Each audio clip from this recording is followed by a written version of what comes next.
Hello, hello. Welcome into Gamesthetic, episode 127. Hopefully you're having a phenomenal day today, whether if you're watching this live alongside with us or watching after the fact. Listen after the fact, no matter what, we appreciate the hell out of you. I got both the boys here with me. Zach here at the start today. Zach, how you doing? How you feeling? I'm doing good, feeling good. Gonna hopefully stay that way for another day or two, but we'll see. We'll see. Hopefully. What about you, John? I'm doing pretty good. Carmine Corp's about to play G2. Yeah. So, full transparency. He may get distracted this episode. RLCS Winter Majors going on, and got a quarterfinal match to see who's going to semis tomorrow. So, been waiting on this match for a while. Yeah. So, yeah, full transparency. Pretty much been waiting on this match all day. Yeah. He may get distracted at multiple points in this podcast. For today's episode, it's going to honestly be pretty chill. We're just going to do a big video game Q&A. Full transparency. I'm literally just doing this to stockpile TikToks and shorts content. So you can go follow us over at TikTok at Sparky3Official. We appreciate that. We did the same thing with AniMan Plus back in February with episode 101, and I still got content I can pull from it. So just figure we do this today. He's been trying to talk us into doing this for a little while now. So at least 3 weeks, 3-4 weeks or so. He keeps bringing it up to me. Yeah, hey, you want to do this? You want to do this? You want to do this? Every time you weren't here, Zach, he kept bringing it up. Yeah, it's hey, you want to do this? You want to do this? Let's do it. It'll be fun. It'll be chill. I will briefly touch on the Mario movie.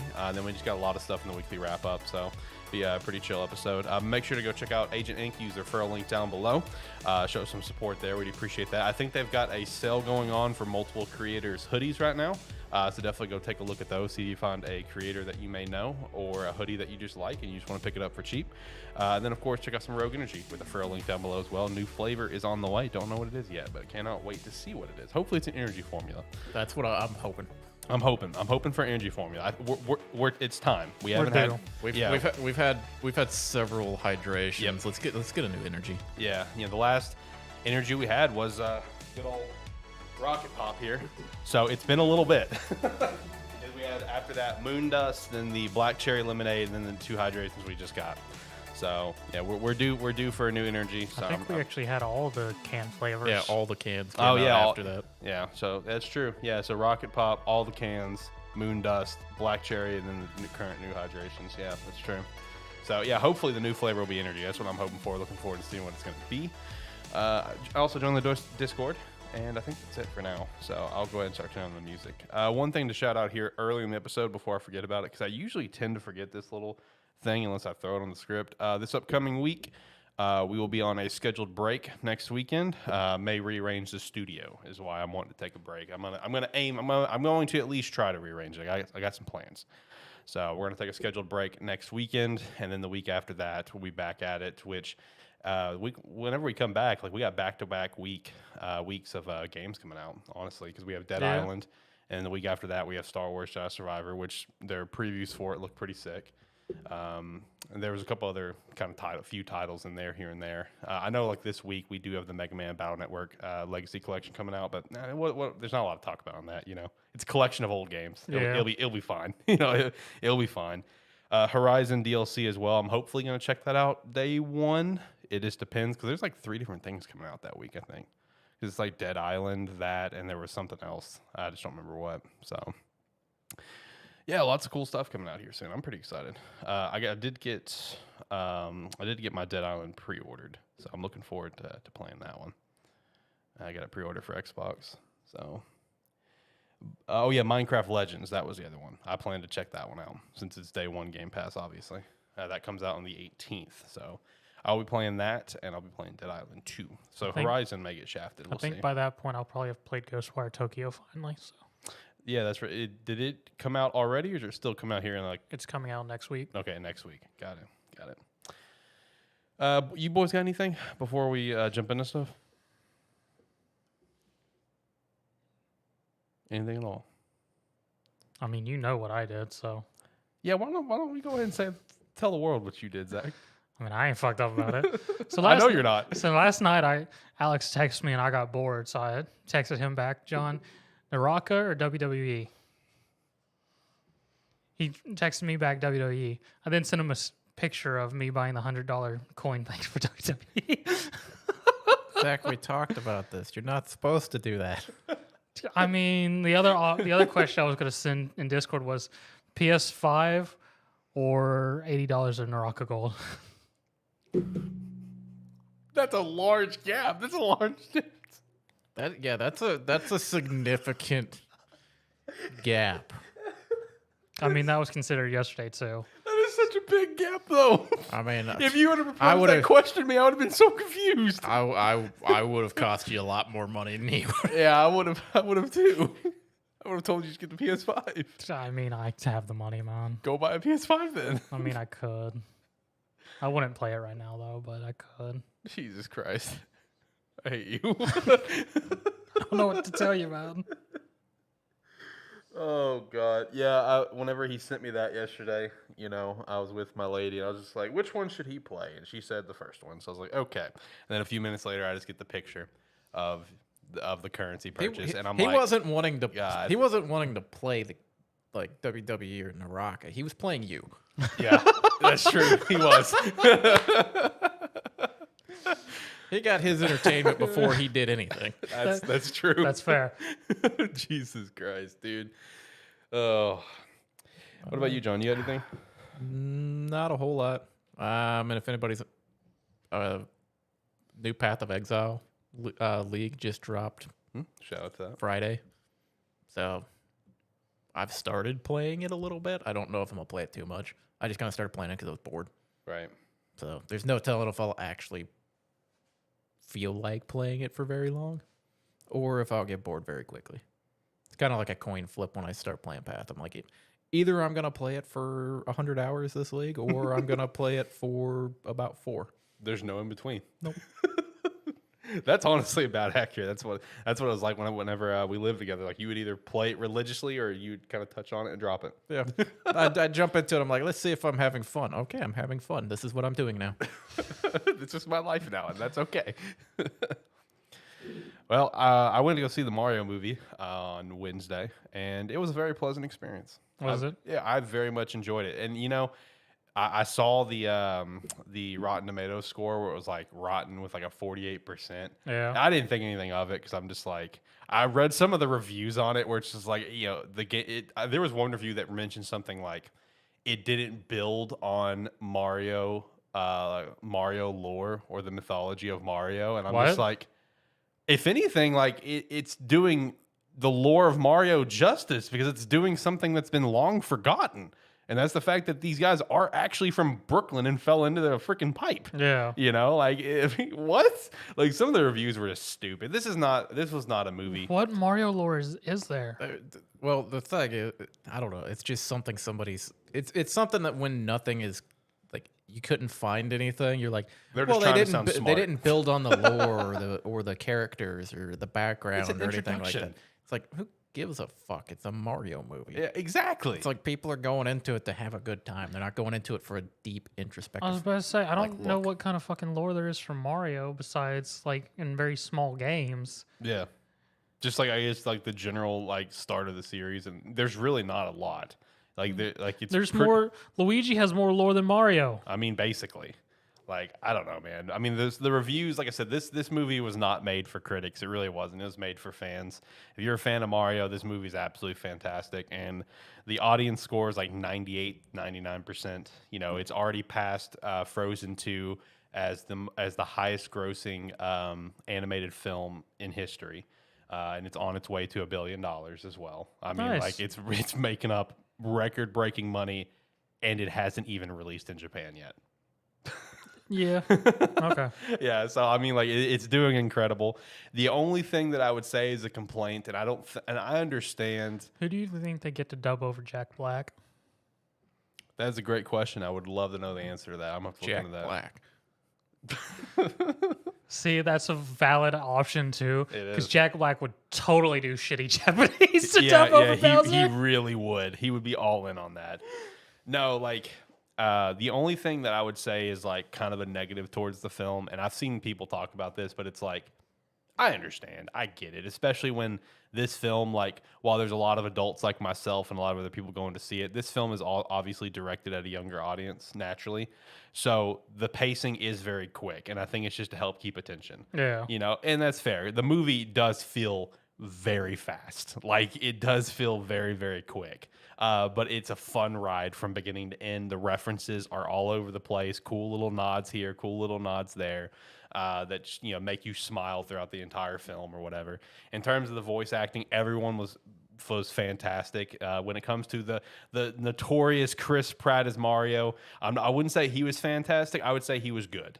There were a few times where Chris Pratt came out. You know what I mean? You could very clearly tell in a few instances it was Chris Pratt. But then, like, there was all the other times where, like, he was just naturally talking and stuff. Like, you just forget it was even him. Like, it was fine. I've seen videos saying that it almost seemed like all the worst parts about, like, the Chris Prattness of the Mario voice were in the trailer. Yeah, it was 100%. Seth Rogen as Donkey Kong was really good. I like that. Seth Rogen's laugh made it into the film like 3 times, so that was funny.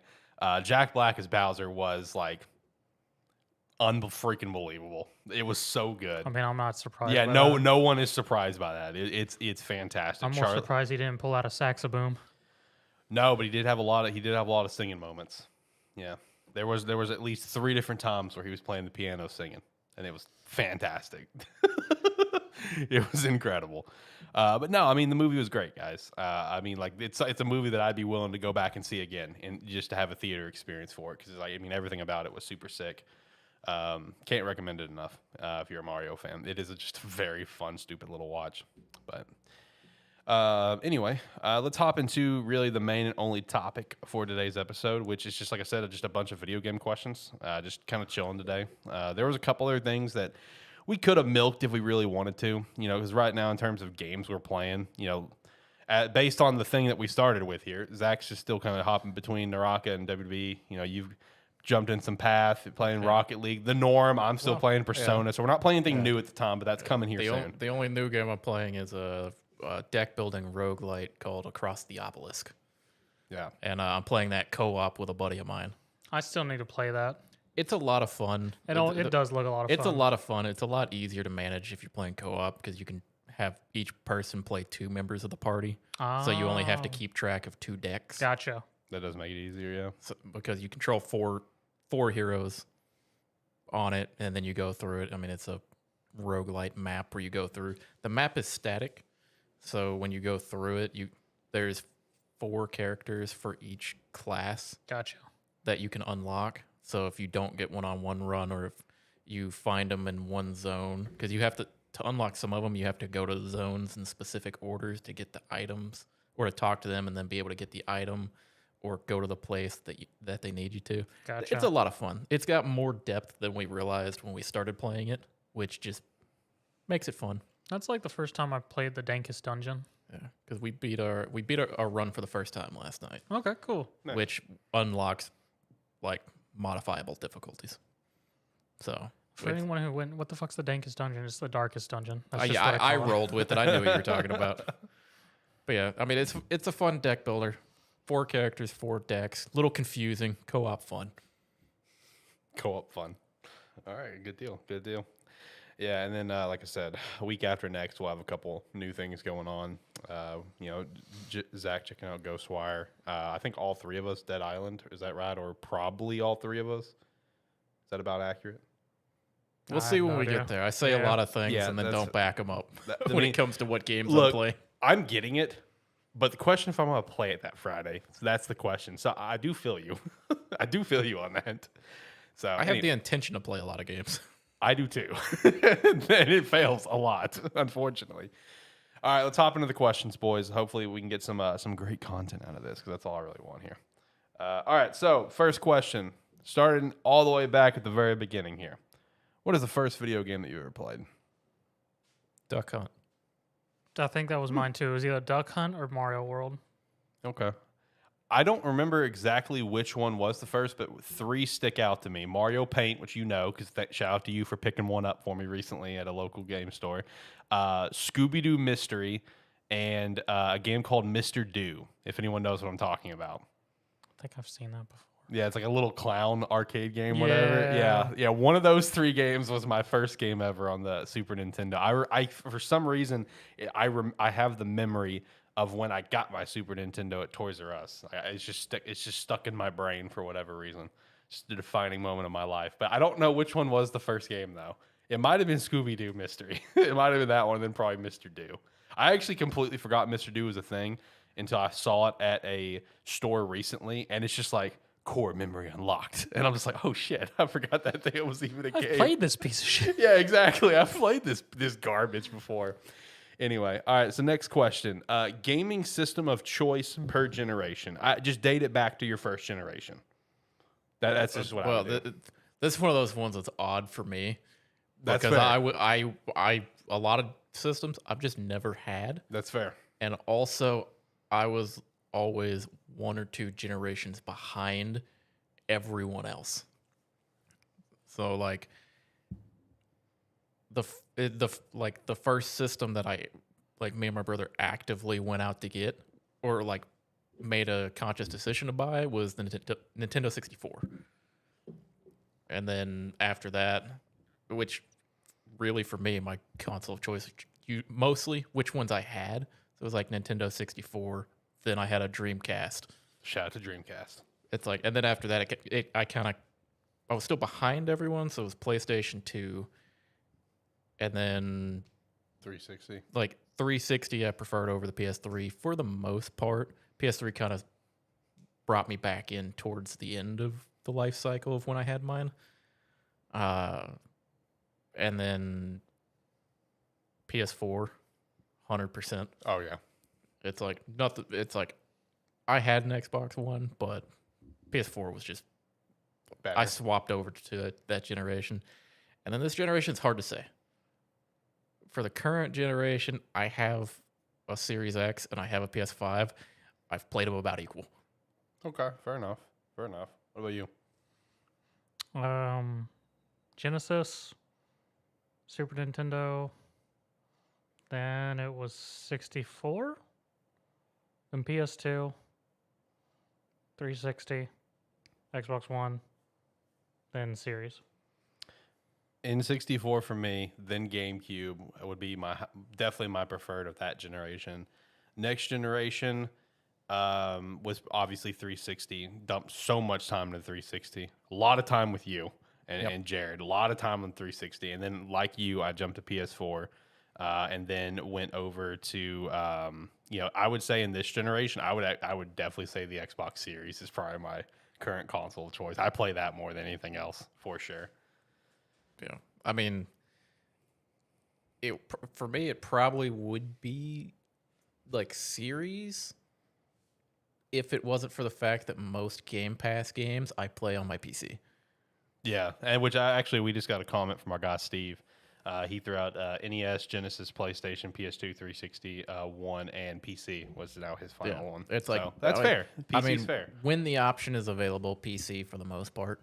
It's like I play most things on PC. Certain games I prefer to play on console, but those are kind of rare. Other than that, I'm mostly playing games on console just because it's easier for playing with people or it's not available on PC. Right. Yeah, that's fair. That's See, fair. the only time I do PC now is if I go hard into a management or strategy game. So then I just start doing all the layouts on the keyboard to just quick cast stuff. I don't even know the last time I played a PC game, I'll be honest with you.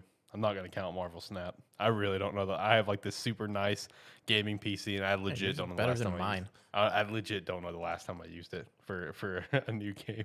I'm just going to be fully transparent. Omega Striker. Probably, yeah. Probably Omega Striker or Gundam Evolution. Yeah, one of those two.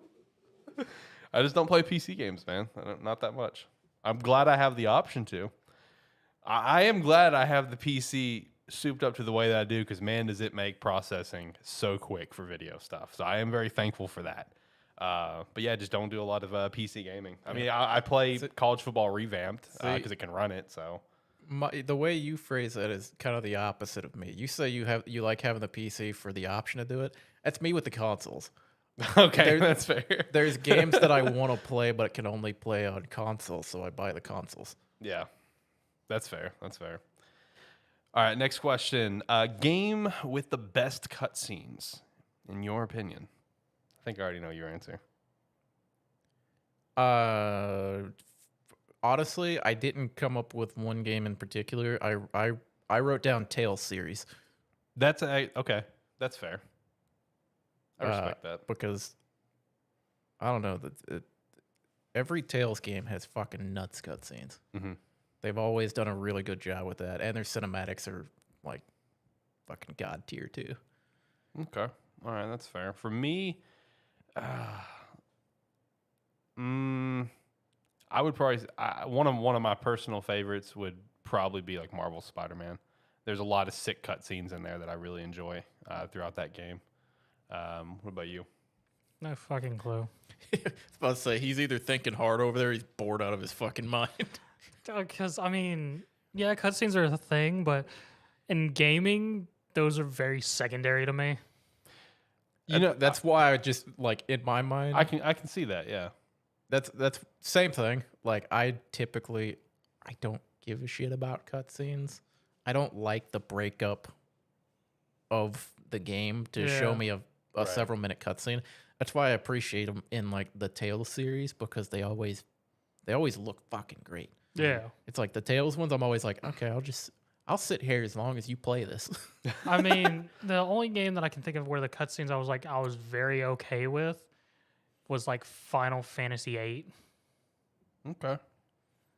Just because at the time with the PlayStation, their like full 3D cutscene cinematics was sort of, I don't know if it was ahead of the time at the time, but they were very notable. Mm-hmm. Yeah, they were a lot better because it's like I saw some of the cutscenes, but I didn't play the game. Yeah, it's like their full cutscene and everything were very good for the time. Yes, so like that's the one game that sort of sticks out for me. Of cutscenes where I was just like I was very into it whenever they played. Mm-hmm. Steve also threw out, which this is a very, very fair one. While I'm not a fan of this game series, I've been forced to sit down and watch some of these cutscenes, and I will admit they are sick. Steve threw out World of Warcraft. That's totally valid. Those cutscenes are pretty sick. Blizzard goes hard on all their cinematics. Yes, they do. They are very clean, so that's totally fair. But that's the thing. That's the only thing with me. He said World of Warcraft. Yeah. I would have to double check because it's cinematics that promotion cinematics are actually in-game cinematics. In-game cinematics, a lot of them are really good as well. Okay. They are. It's like they're about same quality as some of the promotional stuff. Okay. Yeah, because the bit of time I did play well, I said fuck it, I skipped through most of them. That is the problem. You watch them once and then you don't watch them again. Yeah. That's 100% true. All right. That's another thing with cutscenes. If you give me the option to skip, it doesn't matter how nice it is. I am always tempted to hit the button. I am too. Don't get me wrong. I am too. It's like some games, the cutscenes are great. I will watch them. The best thing they can do is make you watch the cutscene the first time, and if you come back and play it again, give you the option to skip. Oh yeah, 100%. If they do that, if they do that, I'm like, you are fucking awesome. If they do that, at least probably 95 cutscenes are being skipped for me. There are still those few where it's just like, this one's so great, I don't want to skip this one. But 95, yep, I've seen this. Let's move on. It's my problem with, like, I've been playing Celeste co-op with some buddies. We finally got it where it's actually working. And every time you interact with somebody, there's like little cutscene dialogue that happens. And I've played through the beginning part of the campaign we're doing, so I know the cutscenes. I know what's happening. I know where we need to go and that. But I'm having to just sit there with my hands away from the mouse and keyboard because I'm like, if I was just playing by myself, I'd be clicking through these right now. Right. Because it's just like you can just click and it just skips to the next page over and over again. So I just sit there and I'd be like, skip past it all. I'm like, I just can't.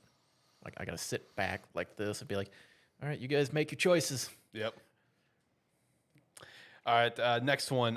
Scenes that have made you cry, whether it be happy or sad. So I'm a fucking crybaby, okay? You know, if I had a button for our guy Diaz, where he guest appeared on AniMan Plus with one of his favorite, best lines that came out of that episode, shocker, I cried. They could totally apply here. I'm a fucking crybaby, okay? There are so many scenes that I could shout out that has made me cry, whether it be a sad or a happy. There was multiple scenes in God of War Ragnarok that really touched me. You know, Arthur Morgan's passing at the end of Red Dead, that was depressing. Aunt May's passing in Marvel Spider-Man 1.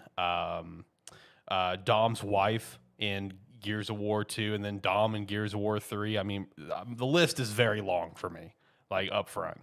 I know you guys are not in the same realm as me. I already know that, but that's just me. Yeah, you mentioned. I think you mentioned this before we started. I was like, dude, I don't. It's like I'll cry when I'm going through books and stuff all the time, at moments in that. But games, not as much. It's like very clear. It's like not necessarily crying, but moments of happiness. That I guess could be on par with that. There were a lot like initially picking up God of War 2018 and it's like initially being back with Kratos, throwing the axe and pulling it back for the first time. I don't know a single person who did that and didn't have a big ass smile on their face. That's probably true. Yeah. Again in God of War, Blades of Chaos, it's like that one was much more just like kind of emotional. It's like not necessarily like crying or anything, but it was heavy going back to those weapons. But for me, it's a lot of the time it's just like the moments of joy from like something happening in the game, or it's like jumping back into God of War Ragnarok, like immediately getting it and like feeling the combat again and feeling the immediate adjustment and speed of the combat. I was had a big ass smile on my face the entire time. Like for the first day I was playing it, because I was just happy to be back to it. Right. But for me, it's a lot of moments like that from various games. The God of Wars are the most. It's like they're more prominent in my mind because they're the most recent examples of that I have. Mm-hmm. What about you? I'm trying really hard. I know this is not your realm. I know that you do not get super emotional at games or animes or stuff like that very often. It's very rare and in between for you. I really can't think of anything. I don't know. If you don't have something, that's I don't fine. know. It's like I feel like he was about ready to get emotional with me when he was waiting on me to beat the fucking Wolong tutorial boss. All right, that's your answer then. I didn't have like party poppers or anything like that. I feel like Zach is like he plays his games, he gets his enjoyment out of it, but he's not like I'm super connected to this right now. I mean, because I always have that thought in the back of like, this is a game. I mean, I'm going to enjoy it for what it is, but I don't get very hard attached to any of them. Right. Yeah, I can't. I'm not definitely not the same way. That's probably why I like team building games, just because I don't have attachment, so I'm more or less have the thought process of, ooh, this would be interesting. Yeah. Right. He's willing to throw people away at any moment. Yeah. He's just ready to try the wildest things with no fucks given at all. Which I respect. I can relate to in a sense. Like I don't necessarily get an attachment with people. The last time I played a game and I felt like I was was it Fire Emblem 3 Houses? Yeah. I did my first playthrough of that, and I was like, I can't go back and do a playthrough right now because I can't detach the characters that I just played with from the game itself. So like in my head, I couldn't detach them from there. I've gotten better about that over the years. That's fair versus where I took 3 Houses, went, let's see if you can do this. Yeah. It's like now I could probably jump in there. I'm like, fuck you. Let's just do this. All right. And last one for the cutscenes, boys. All right. Just favorite cutscene or cutscenes. If you just want to shout out one of your favorite cutscenes of all time, just do that. If you got multiple, give a shout out to multiple. You might want to lead this one off. All right. So a couple of mine that I can immediately shout out are definitely going to be from Red Dead Redemption 2. So one of them, and this is one of those scenes where it's like definitely brought a tear to my eye, and it's just one of my favorite cutscenes because it shows just the overall like character development of Arthur that happened throughout the game. But it's actually a scene that you can very easily miss depending on the side missions that you do in Saint Denis. If you do the side missions in Saint Denis with the sister, then whenever it comes to a later quest in the game, when you're having to drop off like a general at the train station, you either have her sitting there to talk to you or Reverend Swanson, who's been with obviously the gang throughout the game. And the one where it's the sister, is a lot more impactful to Arthur's character than Reverend. Reverend, you know, it's a very emotional scene with Reverend as well, of Arthur openly admitting that his past coming to an end and stuff. But the one with the sister is a lot more emotional, and just a really great cutscene to me is because, like, as Arthur's kind of talking about everything that he's going through, you know, he has that moment where he admits that, you know, he's afraid of dying. Yeah. And just Roger Clark's portrayal of that moment was just absolutely phenomenal.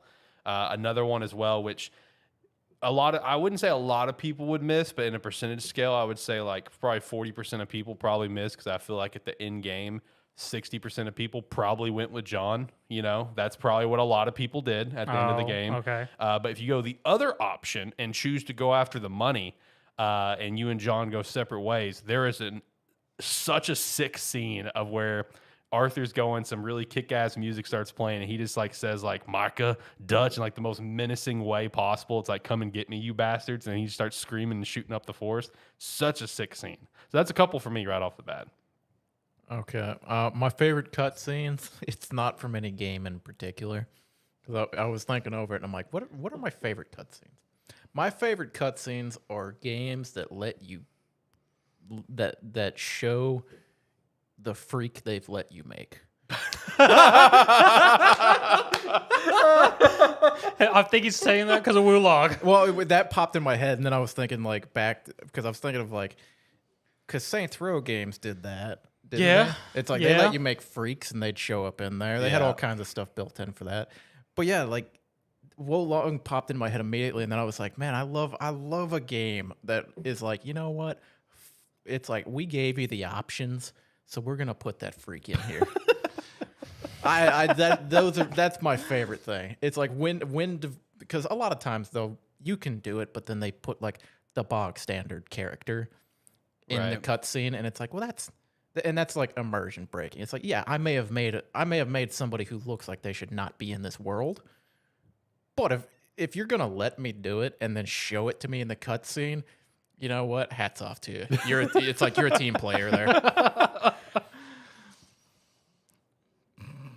Still don't know. That's totally fair if you don't got nothing. I mean, again, cutscenes are very. I guess the thing that, are we talking about like cinematic cutscenes? Cinematic or in-game, doesn't matter. Because one that sort of pops in my head is just there's a series of games called R Tonsel, and the second one in particular, it has a whole mechanic where your characters get stronger with more skills and become closer through a dive system where you go in sort of the mental aspect of one of the other characters. And in the second one in particular, there's a lot of the cutscenes involved with a character whose name eludes me right now that hit really hard, and just how deep it goes into the mental psyche of these characters, and just in the terms of what's going on in the world and what they're doing. Okay. Steve also threw one out in chat that I didn't immediately think of that I feel like you can probably also relate to. He threw out Halo 2. Give him back the bomb. That's fair. That's a great cutscene. Love that one. That one's awesome. See, my mind when he was talking about cinematics, my mind went to promotional material. Also fair. There's some great promo material out there. Because you remember the Halo 3 battle, yeah. the big battlefield that they had modeled up and everything. That was awesome. That's what was rolling through my head. That was awesome. That's fair as shit. Another one that it blows me away that whenever you pass it to me, I didn't immediately go there. But honestly, this one is probably my single favorite video game scene of all time, and I'm really upset that I didn't think of it immediately. It is from Mass Effect 3 when you're approaching Earth. That is such an awesome cutscene to me. If you went through the game and gathered up as many allies as that you can, once you're in that moment and you're up on the bridge with Joker, and just one by one, more and more armies just piling in to go to Earth. That is an epic cutscene for me personally. I mean, I guess now that I think about it, seeing as I brought in cinematics for cutscenes, the Dead Island one, the original Dead Island. That's fair. With the girl. Yeah. That one fucking hits. Yeah, that's fair. Steve also said Diablo 4 announcement was insane. I can see that. All right, favorite genre of games. Strategy team building. Yeah, I figured you would do them in that or a JRPGs for you. One of the two. Yeah. Yeah. Idle/clicker games. That's also fair. Yeah. I play them more than anything else. Right. Okay, that's fair. It's like It's like realistically of games I'm looking to sink my time into. Probably like co-op RPG games. yeah. But as far as time actually spent in or idle games, play more idle games than anything else. I'm definitely more attached to any sort of narrative-driven RPG. It doesn't really matter if it's like, these damn Attack of the Birds. These damn birds, man. That one just sounded like it was knocking. Yeah, it's like, hey, can I come in? No, it doesn't matter the format of the game. It could be open world. It could be more linear. But like any sort of narrative-driven RPG, I'm cool with. That's. I mean, that's sort of where my thing is, because a lot of the, you say with JRPGs, but a lot of the ones that I'm really attached to are ones that allow me to recruit an insane amount of characters. I think I saw a shadow. Because like there's a PS2 game called Radiata Stories where you can recruit just about any NPC to become a party member.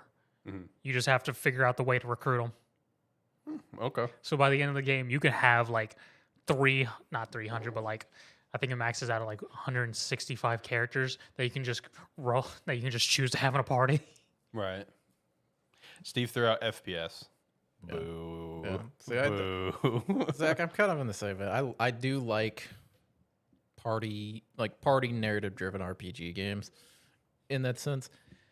But I don't know, a lot of different RPG games when you have the availability of like co-op or something. Yeah. Especially in like CRPGs. Yeah.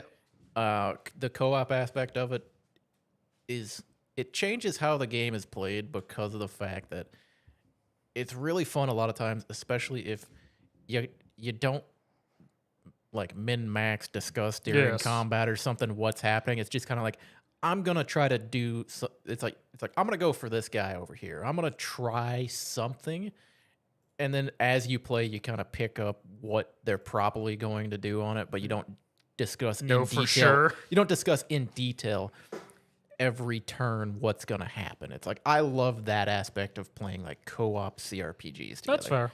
Because it's like you may have it go horribly wrong one time, and then you reload the save point, and you're like, okay, we're gonna try again. Don't fucking do that. Also, I want to shout out just how hilarious the level of strictness is with YouTube's chat policy for live streams, because all Steve said to me is, "I love shooters, you jerk," and it was held for review. It was held for review, and I had to approve it. I mean, I could turn it off completely. I approve, YouTube. We don't need to be discussing shooters openly in text. Yeah, see, there you go. I can turn it off completely, but then we've seen what happens there, where I get some sort of sex bots coming in and talking about fucking their sister or whatever. Sex robot. Yeah. Sex robot. All right. Some of the best gameplay that you've ever played. Ragnarok is definitely up there for me. I didn't have to say it this time. Ragnarok is definitely up there. Super hot. Okay. All right. Come back to me. I was close to something and it left. Let's see. Yeah, Ragnarok's high up there. Marvel Spider-Man is pretty high up there for me as well. The Mario Odyssey is very fluid. Persona mechanics. Persona mechanics are very good. Breath of the Wild has got great gameplay also. Maybe not for you, your Switch chugs, but it was fine for me. I wouldn't even say that.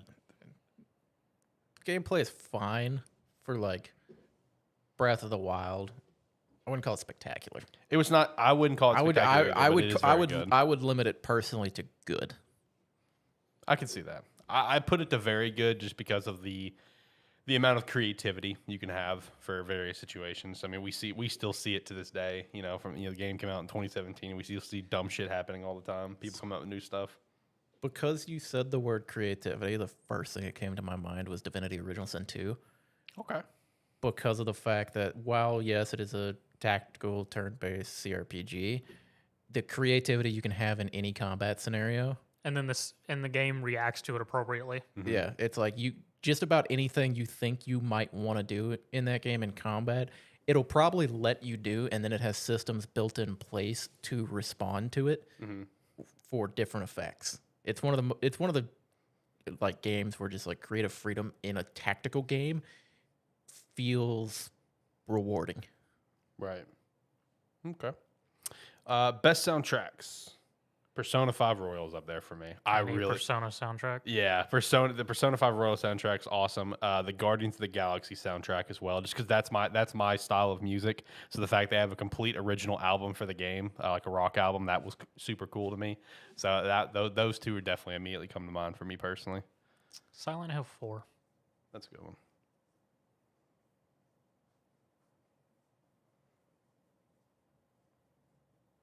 Fire Emblem Three Houses too. Got a pretty okay soundtrack. Yeah, I can live or die without it. Multiple Sonic games. Sonic Heroes, I thought specifically just now. Yeah, Sonic Heroes does have a really good one. Team Chaotic's the best team. I do love Team Chaotix to fucking death, dude. That was a very fun playthrough. Yeah, it's Sonic Heroes specifically, Sonic Adventure 2 for sure. And honestly, Sonic 06 has some bops as well. Like, there are a lot of good soundtrack songs from Sonic 06. John is I'm just vibing. He got nothing. I'm just gonna let y'all keep going. All right. Best It's like most time I'm not paying attention to soundtracks. It's like that's how Josh is with anime. Josh never pays attention to music and anime. I always thought that was weird. It's like some games stick out to me. I don't want to keep saying like God of War 2018 and Ragnarok, but but you agreed with me in the fact of every moment of that game, the soundtrack that's happening for it just feels Powerful. appropriate and powerful. Yeah. But it's like I didn't want to say it again, but it's like it's little things like that. It's like most of the games I play, because let's be fair, we've mentioned it. I play Rocket League. I play like a bunch of like indie games and stuff. Most of those I'm not listening to the soundtrack on. I'm putting my own music on because I don't. It's like sound isn't necessarily the point of those games for me. It's just like gameplay or something to quick jump into and stuff like that. Yeah. So soundtracks for me these days, or at least like in the last 5 years or so, I don't pay attention to a whole lot.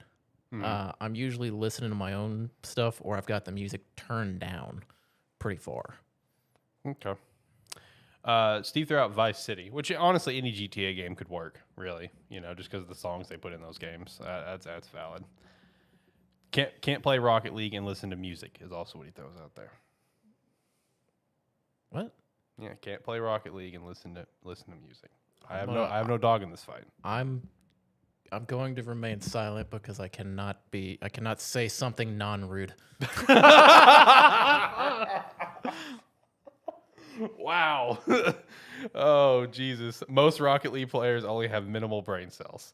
He's just trying to dig at you right now. Don't let him do it. I know. You know how it's he like does. the problem is if I respond, I'm gonna be mean, and then it's gonna come. It's like I'm gonna go too far. And I recognize That's what he wants. I started to say it, and then I stopped myself. All right, moving on. Next question: best art style. Chumpo soft games. Okay. Get in your other window now. Man, these birds are aggressive. One recent game that I love the art style on? Birth. Okay. It's a hand-drawn art style. It's just very beautiful looking. Yeah. I really enjoyed it. I guess because it's my most recent game, obviously it's in my head, but definitely Persona 5 Royal sticks out. I love the art style of that game, top to bottom. Bro, for real, this is the third podcast in a row that we have had just birds aggressively attack our windows, and I don't understand. Like, what the hell is going on? I think we're trying to talk It's just to the them. same bird. It probably is the same bird. Yeah, dude, it is. Just let him in next time. Yeah, just open the window up. You know, no big deal. But yeah, Persona 5 Royal definitely sticks out to me for best art style. Just, and you know, I'm now X amount of hours into the game.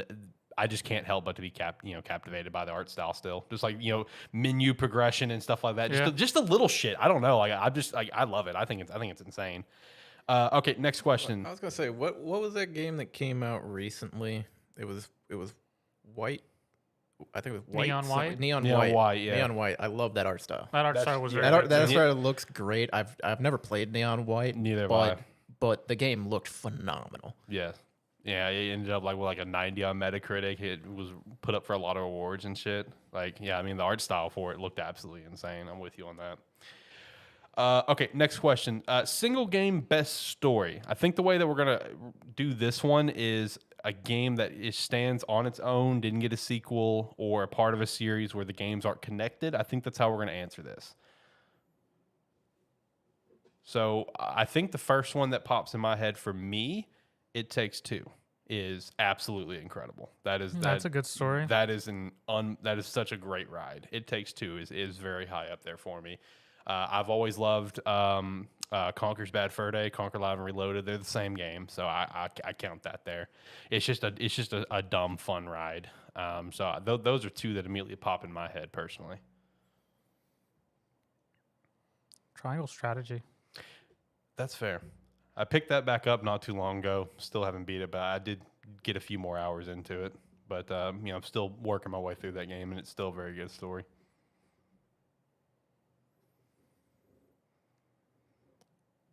I'm struggling to think of a game where a one-off story that I really enjoyed, because some games I really enjoy the story up to a point, and then it's really good for most of the way, and then it just kind of falls flat.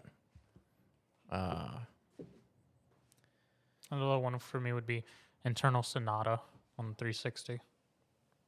Okay.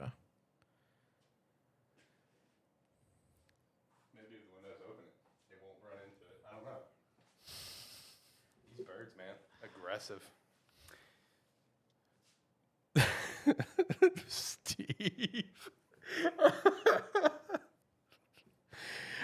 He said, I'm proud of you, John, for holding your tongue. Shows discipline. And then the next thing that he said here, I'm assuming because of the game story here, is he put Ragnarok in the mocking SpongeBob. I don't even know what the fuck that is. Where it's every other letter is capitalized or lowercase. That's a thing? Yeah, it's mocking SpongeBob. Wrong category. It's the next one. That is the next one. Best multi-game best story. Favorite multi-game best story. Could be trilogy, could just be 2 games, whatever. As long as they connect. For this in particular, the God of War series does come to mind. More 2018 and Ragnarok. The previous stories, the story was there, but it was not as relevant. It didn't come across as well. I've always been a fan of the Halo story. The original trilogy? Well, the original trilogy and Reach. Okay. Because Reach could have counted for the other one now that I think about it. Yeah, well, it kind of depends on how you look at it, because that is an all-encompassing story true. up to a point. Reach, while it came out later, is the starting point for the rest of it. Right. But it's those I did enjoy those stories. I'll probably have some more, but I'll let you jump into it. Obviously, Mass Effect trilogy. I mean, I talk about Mass Effect all the time. But beyond that, the Gears of War trilogy was fantastic playing through that as well as the Halo trilogy as well. Yeah, those immediately pop into mind for me. Steve throws in Shenmue. He throws in Mass Effect as well. He throws in Halo. Has a couple other good choices. Yeah, those are the ones that immediately pop for me. Halo, Mass Effect, Gears of War. Those immediately all pop into mind for me personally. Xenosaga. Okay. I respect that. I'm trying to think if there's any others I would throw out there. Also for single game best story, I would also... What are you pointing at me for? Tales of Zillia. I was thinking Tales. I couldn't think of Zillia. It was in my head. I was like, man, I don't want to say Tales of, and then get stuck not thinking of the last word. Tales of Zillia was a very good story that actually did connect to a second game, which wasn't as good, but it still stayed solid. Right. Yeah, Tales of Zillia might still be my favorite Tales game. I don't know. I want to play that game again. Yes. I very much want to play that game again. Another one for the single game best story, I would definitely throw out Three Houses. I've played Three Houses multiple times, religiously. Def Jam, Fight for New York. I take down Snoop Dogg every time. Okay, next one, best voice acting. Meh. Can take it or leave it. Yeah, because unless it's just absolutely atrocious. Don't pay attention. Alex, Yeah. you have to say it this time. I can't keep saying it. God of War Ragnarok. You mentioned that before I did, before I know. we started the show. No. I'm just the one who keeps getting... Let me stress this. Like, I'm with Zach, actually. Voice acting, I can take it or leave it. It does add to it if it's really done right, you know? But there's only a very small handful of games where it just like really stands out to me. Yeah. You know what I mean? Like these games that have like these incredible stories, like let's say I'll use Halo as an example and Gears of War, for example. Good, fine voice acting, but they don't like blow me away like something like the Mass Effect trilogy or Ragnarok did, or, you know, Red Dead Redemption 2. Like there's only a few that truly stand out to me personally. The voice acting, as far as good voice acting goes, it's all good voice acting unless it stands out to you for either being exceptional or bad. Yeah, exactly. Everything else is just good. So it's like, for the most part, it's all good voice acting. It's just, does it stick out as being way better than you're used to or way worse than you're used to? Yeah. Like I said, there's only a small little handful of like way better than I'm used to kind of thing. Worst part, a lot of games I play are retro games that have no voice acting. It's all text based. Yeah. So, yeah, that's why I can feel you on like I can take it or leave it. Oh, wait, what was it? Is it... I don't remember if it might be Pillars of Eternity 2. Okay. That I don't remember if that one has the voice acting or if it's different. But the voice acting in, I think it's Pillars of Eternity 2. If it is that one, way better than it has any right to be. Okay. It's, because I'm thinking of either Pathfinder or Pillars of Eternity. Gotcha. It's one of those. I can't separate them in my mind because I played them at roughly the same time. I would think Pillars of Eternity. I think Pillars of Eternity had the voice acting because I played Pillars of Eternity 2, and it's better than it should be. Like it is like for that game. That game's fantastic, by the way. If you like that style game, but yeah, the voice acting in that game does stand out. It might just be because other games in the genre either don't have voice acting or it's not the best. That's fair. Still in the voice acting question, what's the worst voice acting? This one's really hard for me. I really don't know because like Triangle Strategy sticks out to me for the English voice acting. The English cast for Triangle Strategy definitely is the first thing I thought of. It was what popped into my head immediately. Yeah. That game would have been better off without voice acting, honestly. Game's great.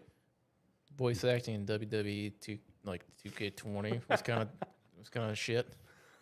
I didn't play that one, so it's the reason why I took off for a couple years. I knew why. Yeah. I knew that one was really bad. But I mean, for the most part, like I said, it's like a lot of games I play don't have voice acting. Yeah. Or the games that I do play, the voice acting is just, you know, fine. Yeah, it's like just, it's like you said, it's either good or exceptional. And in my case, it's just been, it's good. Yeah, it's like that's why like the English Triangle Strategy sticks out is it wasn't great to a comical point. True. Yeah, because I mean, didn't you just like immediately swap it to sub? You're just like, yeah, fuck this. Yeah, but I always do that. Okay. I didn't even listen to it first. Yeah, no, the best voice acting is really NBA Jam.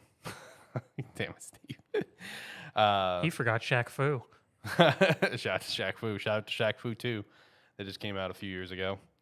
He also says Resident Evil 4 for best voice acting. I'm assuming best voice acting. Oh, shit. Yeah, I mean, it could be. There's a lot of corny lines in that game. So, and some people that may be the deal breaker for him, you know. That may be the deal breaker to call it shitty in that regard. This is one that I've been thinking about literally for weeks just because of a conversation between me and my lady because she is like, she knows hers like right off the bat without a doubt in her mind. I'm just like, what is mine? Favorite game developer studio? That's actually really hard. Ferrix. Okay. That's very fair for you. See, like once upon a time, mine would have obviously been BioWare. But the BioWare today is very different than the BioWare that I loved. You know what I mean? Yeah. Very different. So that's why it's just like, I don't know what my favorite one would be today. I don't know, maybe Insomniac, because honestly, they really don't miss. Larian. Yeah, I see you with that. Yeah. The developers behind the Divinity Original Sin games, all of the Divinity games, and they're the ones making Baldur's Gate 3. Yep. And it's like so far everything I've played by them has been some of the best experiences in gaming that I've had. And for anyone who doesn't know what Ferrex does, it's Civilization, XCOM. They just did Midnight Suns, all that stuff. Right. Yeah, I would probably just say Insomniac would probably be mine at this current point, because I mean they don't really release bad games, thankfully, at this day and age. You know, maybe if BioWare can kind of redeem themselves, then they may be back in the conversation one day. But we'll see. Yeah, I'd say currently for me, Larian has made some of the best games I've played in the past few years. Some of the most excited I am for games going forward. Studio in particular that I've been loving lately, Santa Monica. That's true for you, yeah. Sony Santa Monica. Yeah, that's totally fair for you. Favorite protagonist, Arthur Morgan, easy. Okay.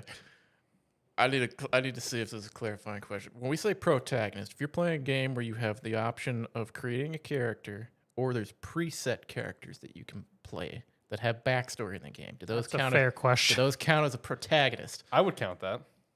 Losi, Divinity Original Sin 2. Oh, okay. It took me a moment on that one. Purely for the playthrough that I had with her.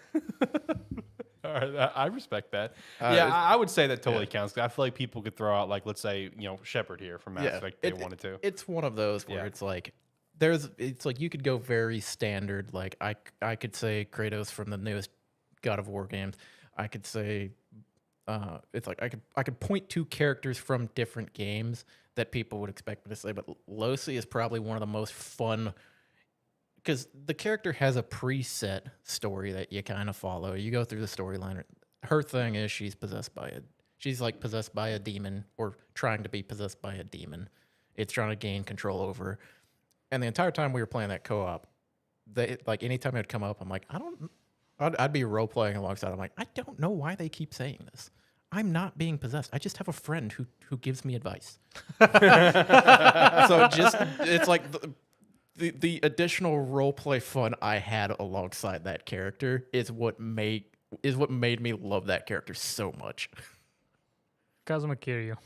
Yeah, I'm not surprised by that. Yeah. That's a good pick for you. Yeah. All right, favorite side or support character? Shout out to my boy Garrus, man. Garrus is probably my second favorite video game character of all time, behind Arthur. So that one just fits for me. Garrus or Tali from Mass Effect.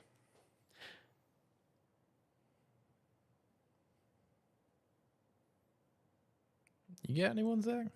The Coltrane. That's such a good pick. Thank you. From Gears of War. Thank you. Coltrane's my favorite Gears character, so thank you for that.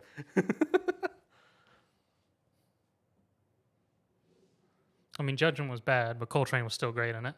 Coltrane's always great, baby. I don't know about side characters. I don't think I really have a good side character. No one sticks out to you? No. Okay. If you think of something, shout it out later. Favorite group of or team of characters, can be good or bad, doesn't matter.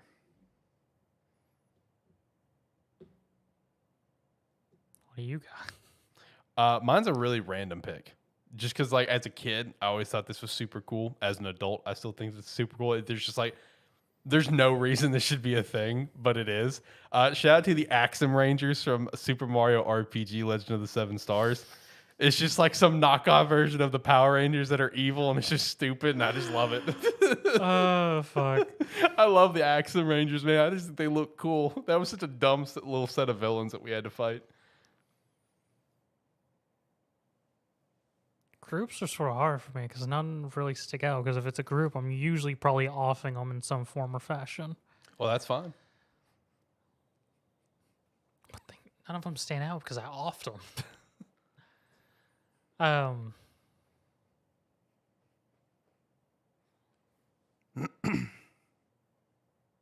Yeah, no, I got nothing for this one.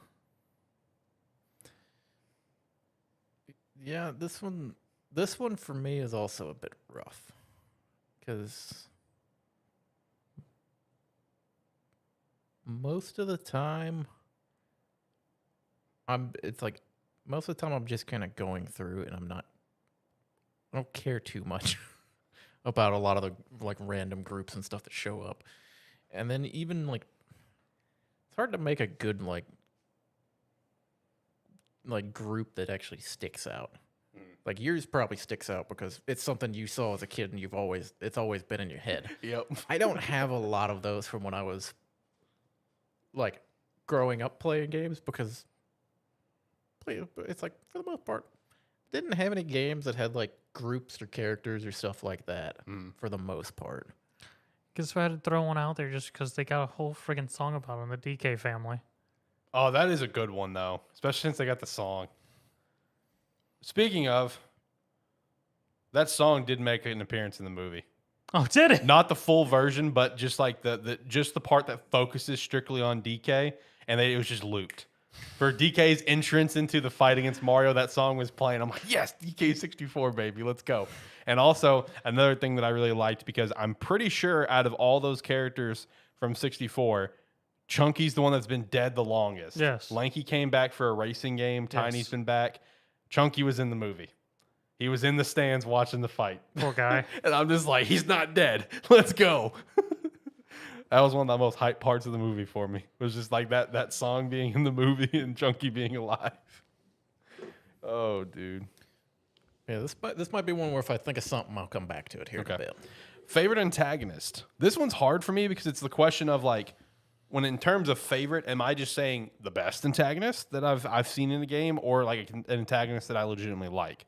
It's one of the best antagonists because like the voice actor, the facial capture actor, they did a phenomenal job at portraying the character. They did their job to make you hate the character. But Micah Bell is my most hated antagonist in video game history. I hate that son of a bitch with a burning passion.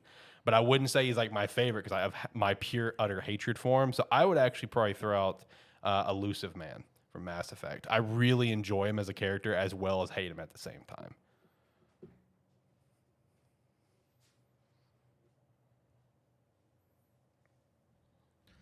What pops out to me, I can't think of his name off the top of my head, the antagonist from Far Cry 3, because he's just done exceptionally well. It starts with a V, I think, doesn't it? Voss, maybe? Yes, it is Voss. Voss is actually, that'd probably be top 5 for me. Voss was an incredible character. He was an exceptionally well-written character and led to the trend that is Far Cry now, but he was sort of the starting one, and he was just exceptionally well-written. Yeah, no, I agree. Voss is fantastic. Because Far Cry 1 and 2, I didn't really get into. Far Cry 3 was what really got me into it. And Far Cry 1 and 2 was more or less you're a guy taking on some group that there was no, like, face for him. Yeah, because Far Cry 3 is what changed the whole format, right? Yeah. Yeah, and all the Far Cries I've played since, no one has stood out like Voss. Voss is, like, by far the best. Not necessarily like a antagonist that I would call, like, my favorite by any means. But, I mean, one I've always enjoyed, just because he's charismatic. He knows what he's about. Handsome Jack. Yeah, that's a good one. Handsome Jack I've always enjoyed. You don't really ever, like, not enjoy a moment where he's going through his dialogue. Yeah. I guess he could also count as, like, protagonist you enjoy, too. Because you get to play as him. Or a clone of him. You play his body double. You play his body double, but the character name is Handsome Jack. Okay, next one I already answered for me, but overall favorite video game character in general, mine would be Arthur Morgan. Favorite character? Yeah, just overall number one favorite, who would be? Mine would definitely be Arthur Morgan.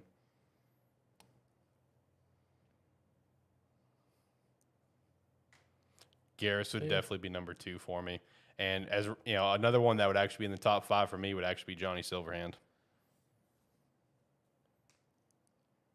Big fan. See, this is one because I've never thought about. I've always just enjoyed characters. I've never thought about which one would be my favorite character, because I've always enjoyed Master Chief. Not necessarily just because of like the games and that, because I've read a lot of the books. I've gone through a lot of the, like, at least a lot of the early backstory that was in there. So I've always really enjoyed that character, and it gave it a little more fun for me. Kratos has always been a fun character. Tony Montana. Okay. There was a Scarface game in PS2. And it's just you playing as Tony Montana through a GTA-like game.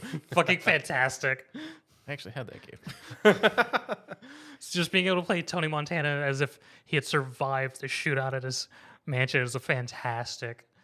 Because he's just literally just playing as Tony Montana. But yeah, this is another one where it's like, yeah, a lot of character. I enjoy characters, but I think favorite for me just kind of depends on what like games I've played recently. I tend to value those characters more. So I guess it kind of rotates around. But yeah, Master Chief and Halo from Halo and Kratos kind of stick out because Master Chief's always going to be a great character to think back on. But I don't know if that's as much from the lore we get from the games or the book lore. So that's kind of gets mangled in. And then yeah, I mean Kratos. Hell, I've been playing as Kratos for since 2005. Right. So it's like I've been having fun with that character for damn near 2 decades. Okay. Next one. Character you relate to the most. This one's hard. I can pick out characters from anime and mangas pretty easily, webtoons as well, but games, that one I don't really know. That one's actually kind of tough for me. What, Zach? Well, this was going to be self-deprecating. Larry Lafferty.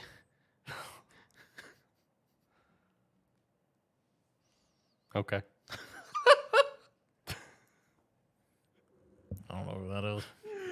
He's from the Leisure Suit Larry series. Oh.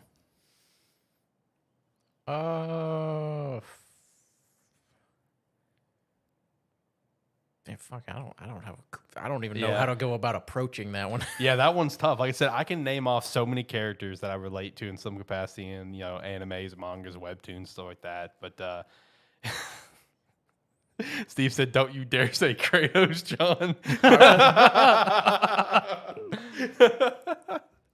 Okay, one, he is even in the newer games, he is still way angrier than me. He's got way more dark shit going on. I don't want to go down that rabbit hole. Oh my god. No, I really don't know what my answer would be for that one. Truthfully, that one's hard. I'll try to think on that and come back to it for me personally. Okay. Most annoying and hated character. Hated, definitely Micah Bell. Annoying, all right.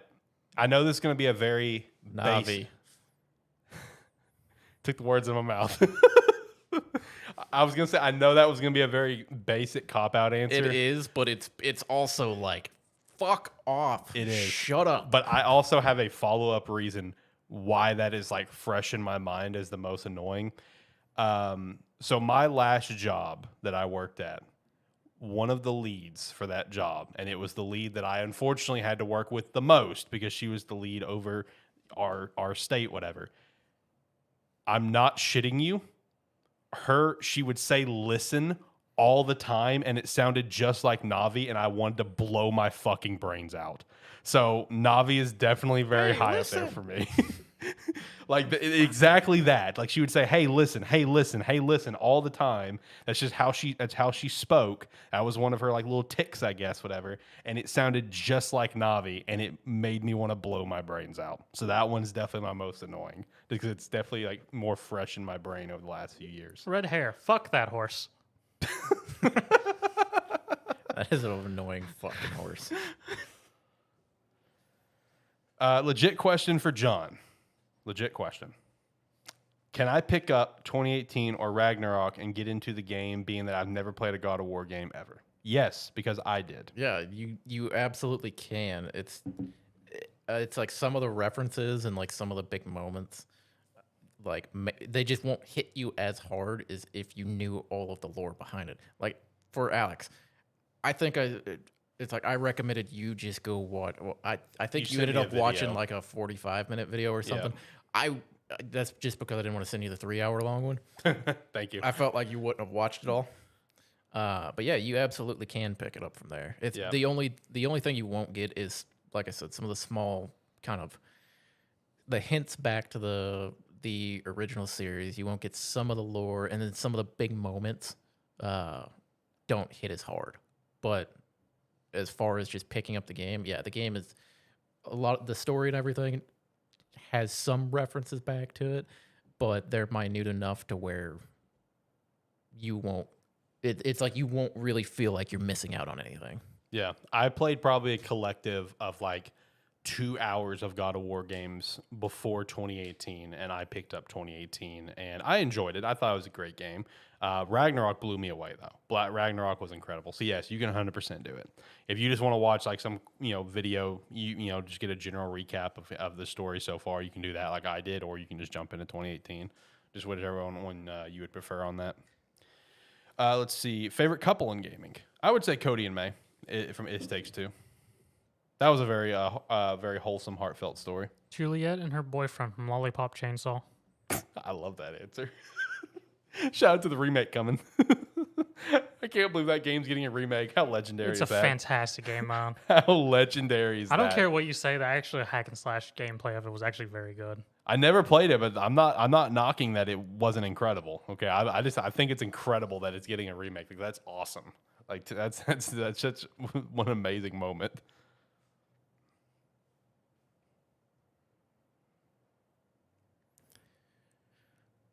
You can do it. I believe in you, John.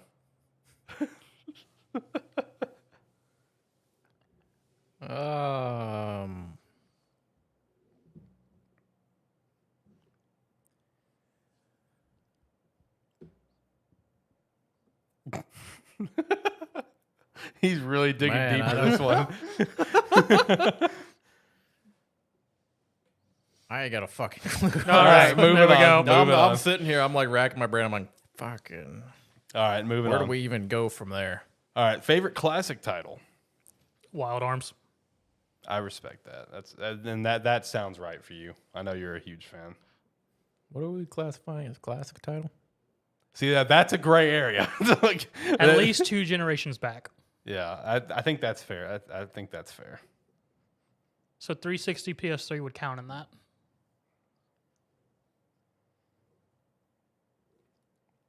Oh, Can we dial it back further? Because I'm just gonna have to keep saying Mass Effect then. I mean, yeah. We do 3 generations back then.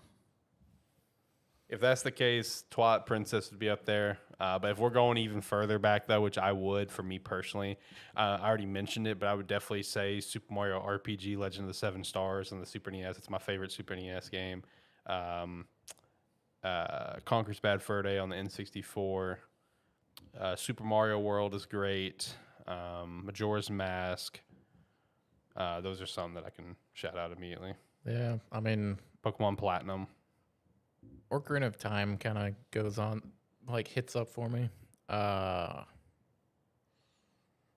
Adventure 2. I just lost the name of it. Attack of the Saiyans. Attack on the Saiyans is such a good game. Attack of the Saiyans sticks out to me.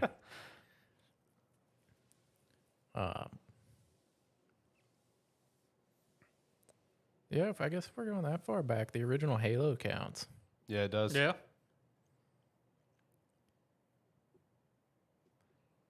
Yeah. I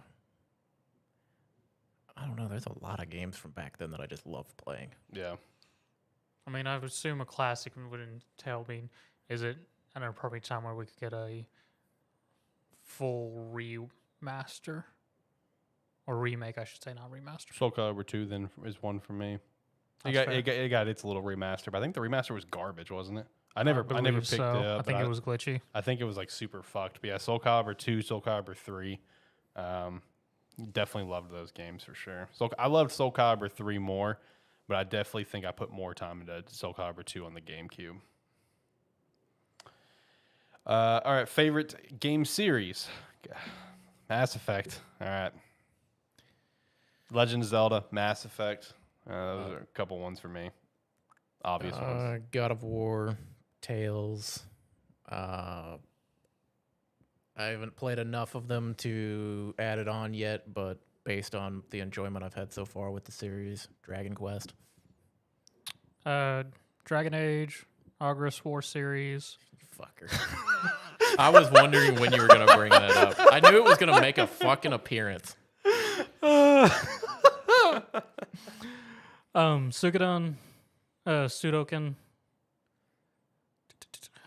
Gauntlet. Steve also threw out Golden Axe 2 for his favorite classic title as well. Gauntlet is a really good one for sure. All right, series you'd like to see make a return. Oh man, Gauntlet. Gauntlet would be That would be a pretty good. that would As be long sick. as they do better than the last attempt that they had. What was the last? Oh, I remember. Yeah, the PC port. Yeah, like the PC. The one. top-down Yeah, dungeon crawl. It's like the top-down dungeon crawl that was like half finished when they released it. I mean, it wasn't bad, but it was definitely a different experience. It was a different experience, and it didn't feel great. Yeah. I wouldn't call it fun to play. Let's put it that way. It was fun because it was you, Diaz, and myself who Yeah, played it together. It was fun because it was three morons trying to figure out or like trying to progress on it without wanting to be helpful. Yes. For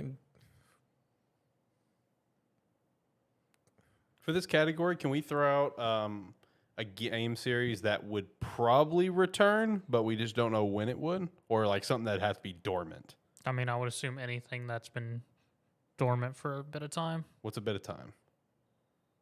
Let's say 5 years, because that's a lot of time in gaming. Yeah, it is.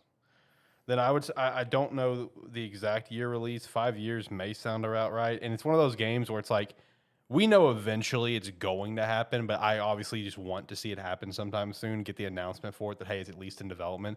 But let me get another Soul Calibur. You know that I know it's going to happen eventually, more than likely, probably 80% chance. But it's like just give me the announcement that's in development. You know, like I mean, it took 7 years for me to get Tekken 8. So. yeah, that's fair. It's a Soul Calibur would be up there for me. One that will never happen. They attempted it and it backfired massively. Already mentioned it as a classic title, Conquer. Would love to see something more, even just another remaster, a remake. You know, that's fine. Just give me something. They tried the Young Conquer, completely backfired in every way because it did look terrible. I would like a new Wild Arms. Okay. I feel like F-Zero would be fun. Yeah, F-Zero. Star Fox would be one. I would like to see that. Cocoon series. Yeah. Don't say yeah like you know what that is. I don't. I'm just going with you, man. I do that a lot. You know that. There's a lot of instances where you say something like, I don't know what the fuck he's talking about. I'm just going to smile and nod. But yeah, no, F-Zero would be cool to have come back at some point. There's been a lot of chatter about that. Yeah, I feel like that could be, especially in today's age, I think that would be a mass, like it would be able to look. It would look amazing. It would look amazing, and I think it'd be a lot of fun to have that. In which they, depending on the control scheme, it could feel really good too. That's what I was thinking because like I've seen a lot of the F-Zero. I've never actually played it, but from what I've seen, I can only imagine what that would look like these days. One that Steve said, which to your delight, Steve, I'm pretty sure Zach? Was it officially confirmed that BioShock come back, or did we just see it in the video leak? There was an NVIDIA leak. It was just an NVIDIA link because the actual BioShock team is working on something else right now. Okay. Well, if it's in the NVIDIA Fable. leak, well, they're working on it. One day we'll see it. No, if it was in the NVIDIA leak, I consider it true. I mean, it's being worked on. You know, everything that's come out of the NVIDIA leak has pretty much been true.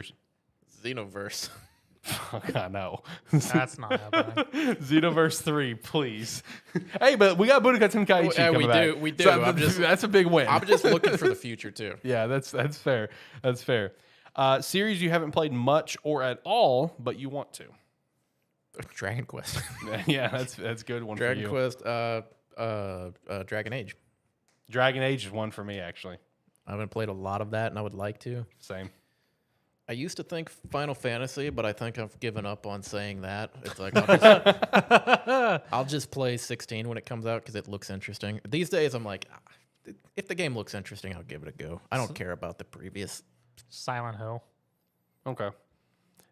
Looking forward to the remake. You know, I never played that one, but you know, so I'm looking forward to playing that. But so I do feel you in that regard. They're all currently sitting in my closet.